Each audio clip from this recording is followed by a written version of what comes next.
How's it going, guys? My name is Dom, and today I'm going to be showing you how to create a like and dislike counter for your websites. Now, this is going to be done using HTML, CSS, and JavaScript, and it is going to look something like this in the bottom right corner. As you can see here, I'm able to like or dislike a post or an image, whatever it might be for your use case, and the buttons are going to update with a different color, and the counter is going to increment or decrement depending, of course, if you like or dislike it. So all of this here is going to be really easy to do, and I'm going to be leaving the source code linked down below if you want to follow it as you watch today's video. Now, going inside this tab right here, we're going to be starting from something like this. So I'm going to assume that you already have some sort of content, such as a post, which your users can like on your website. If not, and you're just curious how this works, that's totally fine. You can simply copy the starting code from, once again, the link in the description for the source code. So going inside the text editor right here, we're going to be starting with this HTML. We can see here I have a linked CSS style sheet and a JavaScript file.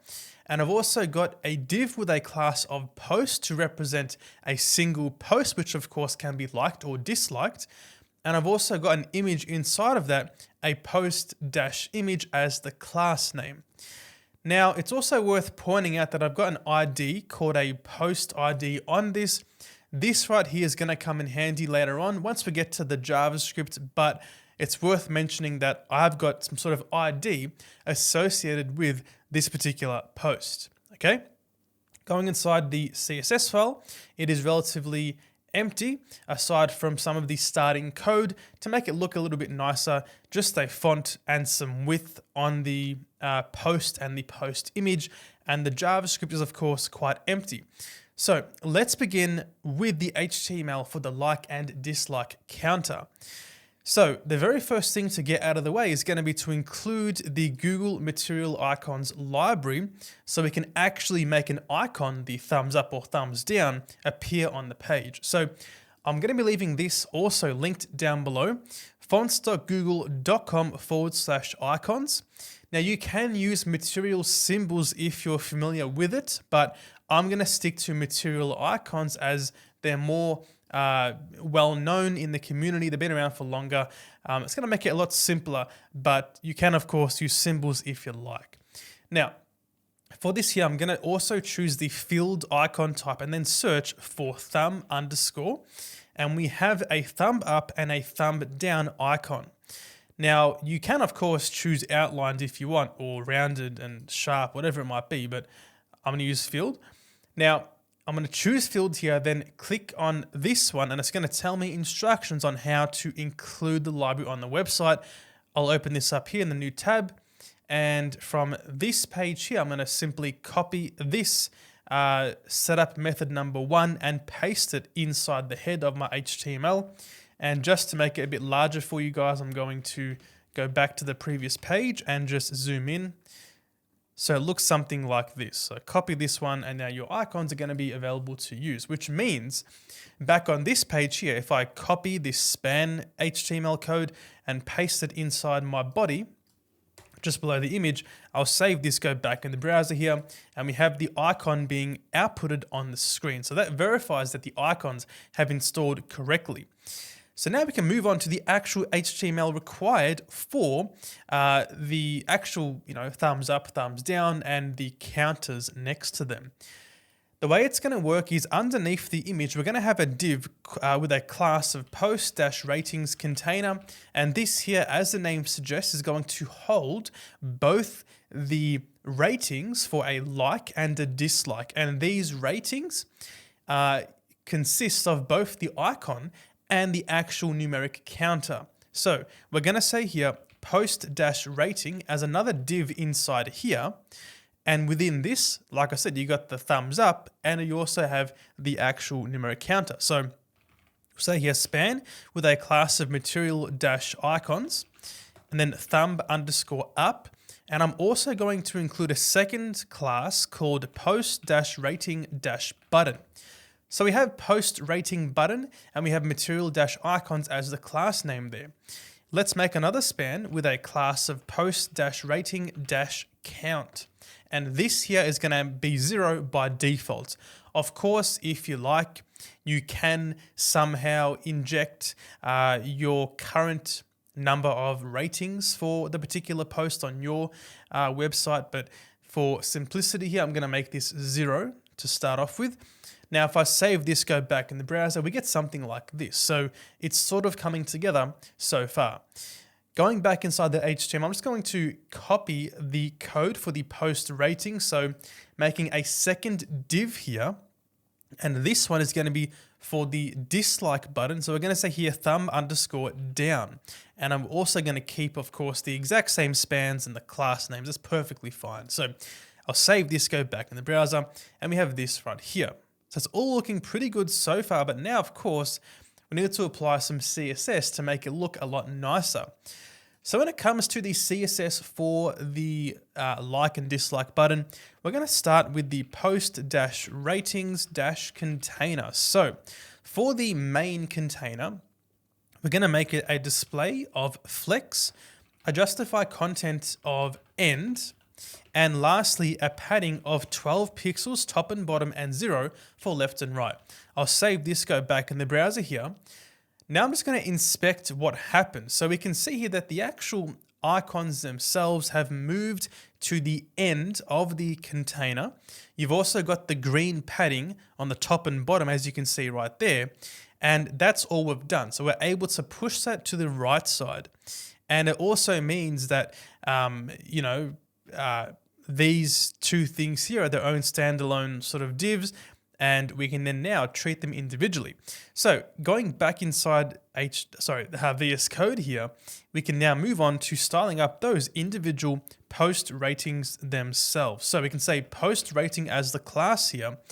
Going to give this a display of flex once again, but this time and align items of center just to vertically center the text with the button themselves, and a cursor of default. So using a default cursor here is going to prevent the text cursor from appearing on the actual numeric count. So go back in the browser here, and we now have the actual count is pushed up a little bit to be vertically centered, okay?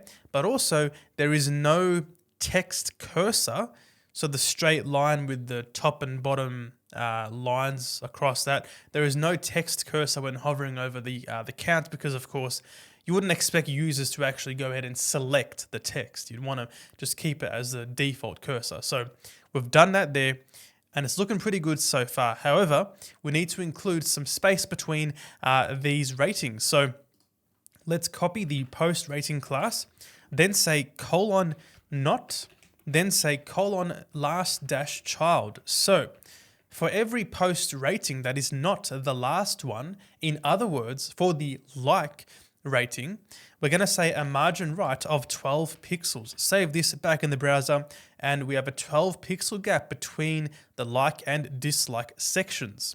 Okay, we can now move forward to the button itself. So the actual thumbs up and thumbs down icon. We're going to say post-rating-button. Now for these buttons, we're going to have a margin right of 6 pixels to give it some space between the actual icon and the count, okay? We're going to also say a cursor of pointer. That way we get the user feedback that this thing can be clicked on, as well as a color of a medium gray. I'll save this back in the browser. We've got a medium gray. We've got space between the button and the text. And of course, we get that hover over cursor on the actual thumbs up and thumbs down icon. So that's looking pretty good so far. But now we need to work on the actual hover. But before the hover, which by the way is going to make the background color darker, if I go back to the original, you can see here on hovering over, you get that dark background or that dark color. So before we do that, I just want to quickly go and create a second state for the rating, because of course we have this green version if you have selected that particular rating. So to achieve that, we're going to use a modifier class. So going back in the index HTML, I just want to include another class on the like rating section. I want to say post rating, then dash selected. So now, because the like section has this extra class, I want to actually include your own color on that particular rating. So I'm going to copy the class name, then go back in the CSS and just in the post rating section, I'm going to say dot post rating dash selected. And then I'm going to say for the post rating button that is part of the selected post rating, as well as the count, so dash count now. For these two, we're going to say color. I'm going to make it my dcode green color, so 009578. You can, of course, choose whatever color you like. So now if I save this, go back in the browser, both the count and the button are my green color for a selected post rating. And of course, the JavaScript code is going to toggle whether or not these ratings have that class or not. Okay, so that's how we're going to, of course, communicate that behavior. Now, going back inside the CSS here, the last bit of CSS to do is going to be to, of course, have that hover when when you hover over the actual button.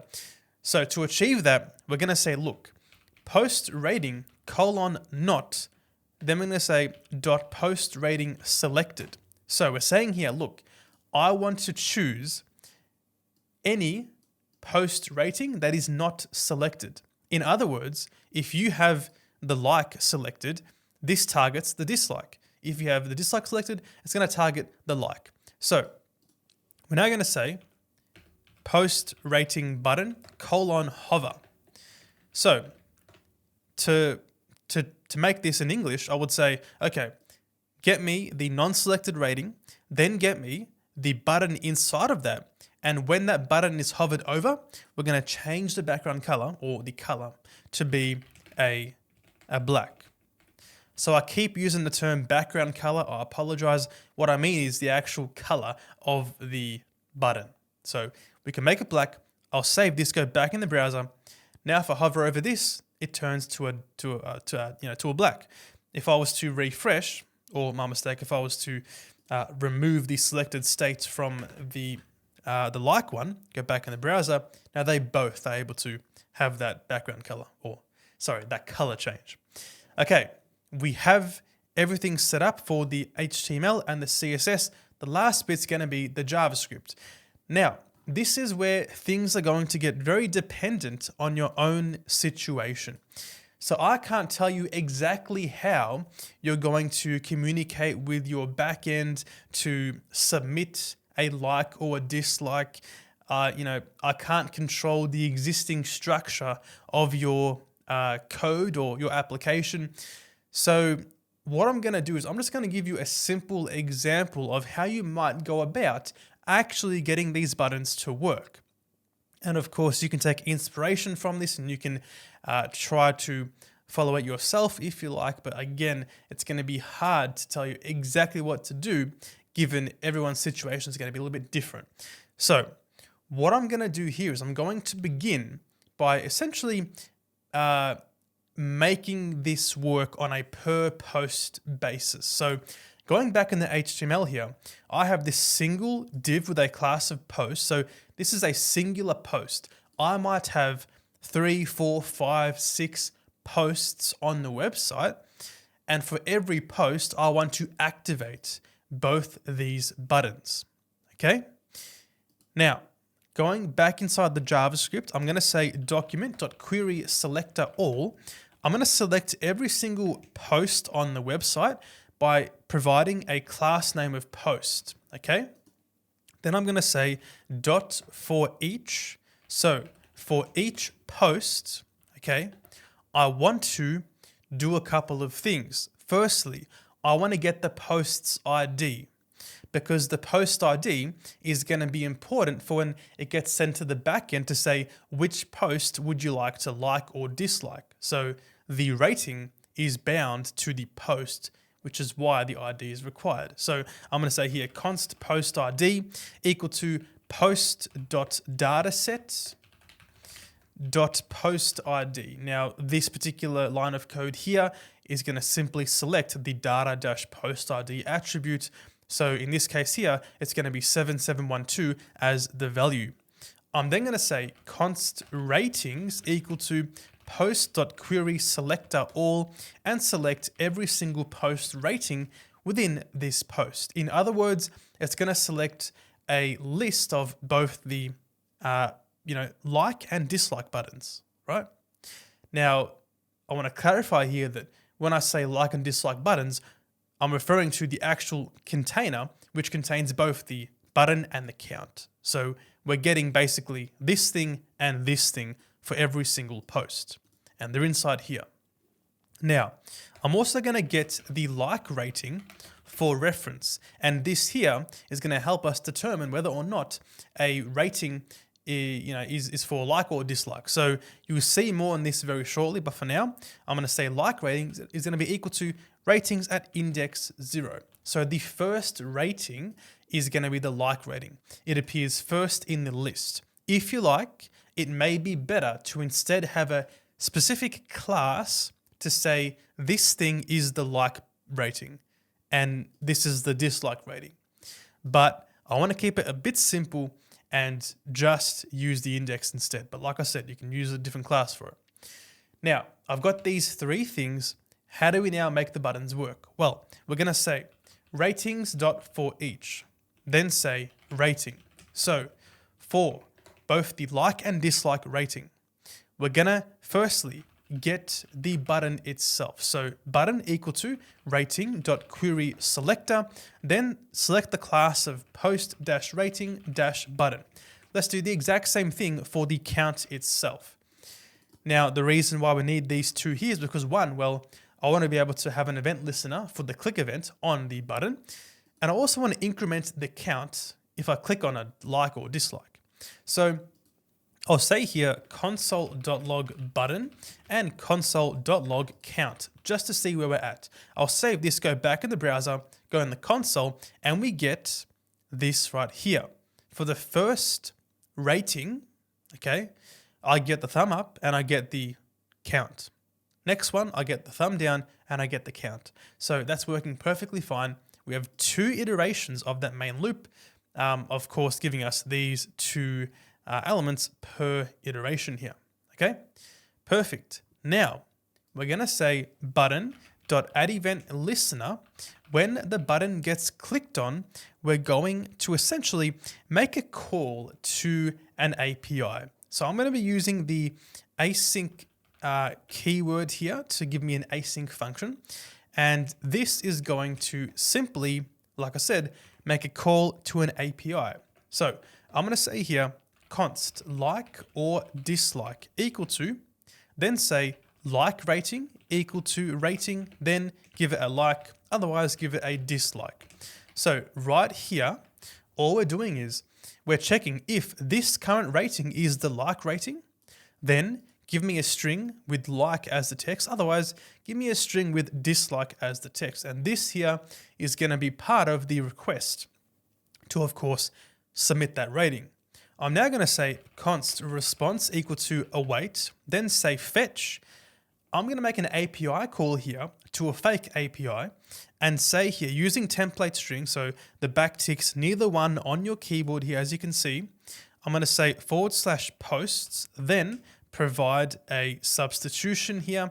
I'm going to use the $ in curly brackets, then say post ID. So provide that post ID, then say / again, then substitute and say like or dislike, okay? Then I'm going to say const body equal to await response.json, because there's a good chance that your API is going to respond in JSON telling you whether or not the rating was successful or not. So I'm going to stop here. I'm going to save it and go back in the browser here. Then click on one of the buttons and we see here there was a request in the network tab for like. And this full URL is /posts 7712 for the post ID and then like. If I choose the dislike button, it's going to do the exact same thing for a dislike, as you can see here, but the text has been swapped due to our condition, and it's going to be for a dislike. So that's how it's going to work. And once again, guys, it's going to depend on your own backend, your own API, as to how this is going to look and work and be submitted, etc. But in this case here, we're using this structure. So we have the API call, but we actually want to then go ahead and instantly update the UI because, maybe the API call takes a few 100 milliseconds. You don't want to have, you want that quick feedback for the user. So how do we do that? Well, it's quite straightforward. We can simply say, look, if rating.classList.contains post-rating-selected. Now, this condition here is actually going to prevent you from double clicking on a like or dislike. So really, I'm going to say return here because what you'll see very shortly, right now actually, is I'm going to be adding a class for the selected state. And if that's already there, you don't want to then double click and submit it twice. So we're going to prevent any of this running if a rating was already submitted. If not, we're going to hop down here, and of course, we're going to be adding this class to the particular rating. So rating.classList.add post-rating-selected. Okay, let's stop here, save this, see how it goes. Go back in the browser. I'll click like, and we get that selected class on the button. If I press it again, nothing happens in the console because, of course, we have that check. Let's try the dislike button, and it also works. It goes green, but again, we can't press it again. This is working perfectly fine, but of course, now the problem is we actually have to toggle and say, if I dislike it, I want to then deactivate or reactivate the like button. So we need to, of course, swap that around. So how do we do that? Well, if I go back in the code here, we need to say, before we add the class for the selected, we need to essentially clear the other one. Okay, so we're going to say here, ratings.forEach and for each rating. So we're going to be having a second loop over the ratings within this one. Now, there are, of course, other ways to go about this. If you declare variables for both the like and dislike, you can probably find a way to toggle it and swap around, but I'm going to loop through it here, and I'm going to say for each rating, I'm going to say if rating.classList.contains, if it contains the post-rating selected modifier class, then we're going to remove that one.